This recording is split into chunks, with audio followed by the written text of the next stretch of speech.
Welcome to JH. Today, we are going to look at how to add text to your videos using Premiere Pro. This process is quite straightforward, and I will guide you through it right now. To begin, ensure you have a video clip already placed in your timeline. Select that clip and then either press the T key on your keyboard or choose the Type tool from the toolbar. Next, click and drag on the screen to create the specific area where you want your text to be displayed. You can make this area as large or as small as you need.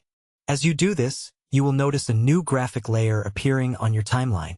This layer represents the duration for which your text will be visible during playback. Now, click inside the box you created and type in your desired text. Once your text is ready, highlight it and navigate to the Effect Controls panel.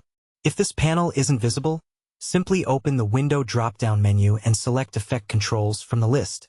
Within this panel, click the small arrow next to the text settings to reveal more options. From here, you can browse through and select a font that suits your project. You can also use the alignment buttons to center your text both horizontally and vertically. If you need to, adjust the text size or the spacing between individual letters. You can also apply a bold effect or change the fill color. For instance, I will set mine to red.